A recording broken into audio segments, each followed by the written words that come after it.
India today आज तक का अगला कारनामा और ज्यादा चिंताजनक, डरावना और अनैतिक है। यह कारनामा सरंजाम दिया तिहाड़ शिरोमणि ने।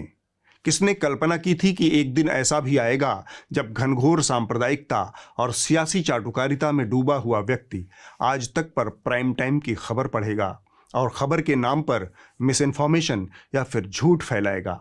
जी हाँ, सुधीर चौधरी ने झूठ फैलाया। आज कांग्रेस पार्टी के बारे में हम आपको एक ऐसी जानकारी देंगे जिसके बारे में आपको शायद अब तक पता नहीं था। वर्ष 2008 में जब यूपीए की सरकार को संसद में नो कॉन्फिडेंस मोशन का सामना करना पड़ा था, उस समय उसके लिए एक एक सांसद का वोट बहुत जरूरी था और इसीलिए तब यूपीए की सरकार ने ऐसे सांसदों से भी बात की जो सांसद अपराधी थे और उस समय जेल में बंद थे, और उन सांसदों में तब अतीक अहमद भी शामिल था। उस समय अतीक अहमद फरलो लेकर यानी जेल से कुछ दिनों की छुट्टी लेकर बाकायदा संसद में आकर यूपीए की सरकार के पक्ष में वोट डालने आया था। अतीक अहमद की सनसनीखेज हत्या पर सरकार से सवाल पूछने की बजाय सुधीर चौधरी ने मुद्दे को घुमाने वाला शो किया। विपक्ष को अपनी कोढ़ मगजी में कैसे घसीटा जाए इसकी कोशिश की सुधीर ने। सुधीर चौधरी के पिछले कई सारे शोज देखकर ऐसा लगता है कि यह व्यक्ति अपने किसी पैरेलल यूनिवर्स में रहता है जिसकी अपनी अलग जियोग्राफी, अलग राजनीति, अलग इतिहास और एक अलग ही सत्य है। एक उदाहरण से समझाता हूं। हिंदी भाषा में अंग्रेजी की लगातार हो रही घुसपैठ से नई किस्म की हिंदी पढ़ने समझने वालों की एक नई जमात खड़ी हो गई है। भाषा को लेकर उनका एक अलग ही सत्य है। मसलन पिछले हफ्ते की टिप्पणी में मैंने कर्नाटक से संबंधित एक स्टोरी की थी। कम से कम 3 लोगों के कमेंट मैंने दर्ज किए जिन्होंने पूरे भरोसे के साथ मुझे बताया कि डूड, इट्स नॉट कर्नाटक, ये कर्नाटका है, नाम तो सही से बोलो। ये वो जमात है जिसने राम को रामा ही पढ़ा है, इसने योग को योगा ही पढ़ा है।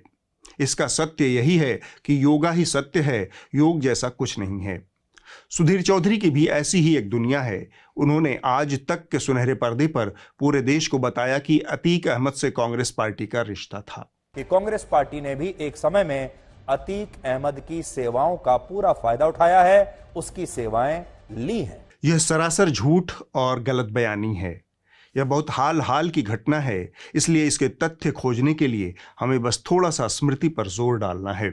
2008 का साल था और जुलाई का महीना था।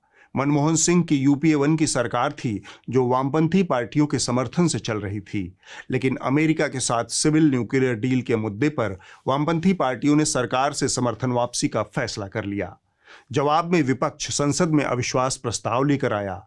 तब समाजवादी पार्टी के प्रमुख मुलायम सिंह यादव ने अपने 35 सांसदों के साथ यूपीए की सरकार को समर्थन देने का ऐलान किया। अतीक अहमद इसी दल के सांसद थे। दिलचस्प बात यह हुई कि समाजवादी पार्टी ने यूपीए के पक्ष में मतदान किया, लेकिन इसके 6 सांसदों ने क्रॉस वोटिंग की, पार्टी व्हिप का उल्लंघन किया और कांग्रेस नीति यूपीए सरकार के खिलाफ मतदान किया। इन 6 सांसदों में माफिया अतीक अहमद का नाम भी था। इसके अगले ही दिन समाजवादी पार्टी ने अतीक अहमद समेत इन 6 सांसदों को पार्टी से बर्खास्त कर दिया था। संसदीय डिजिटल लाइब्रेरी के दस्तावेज इस बारे में उपलब्ध हैं जो बताते हैं कि अतीक अहमद ने उस वक्त यूपीए सरकार के खिलाफ मतदान किया था। इंडियन एक्सप्रेस की एक खबर भी इस बात की तस्दीक करती है। इतने सारे पुख्ता सबूतों की मौजूदगी के बावजूद तिहाड़ शिरोमणि ने आज तक के सुनहरे पर्दे से यह झूठ फैलाया। दरबारी मीडिया उस अवस्था को पहुंच चुका है जहां से उसके सुधार की सारी उम्मीदें खत्म हो गई हैं। यह जानबूझकर आप तक गलत खबरें भी पहुंचाने से नहीं हिचकता, क्योंकि इसकी आज़ादी किसी और के हाथ में बंधक है। यह ताकत है सरकार की। सरकार के सामने आत्मसमर्पित मीडिया किसी भी लोकतंत्र के लिए बहुत अशुभ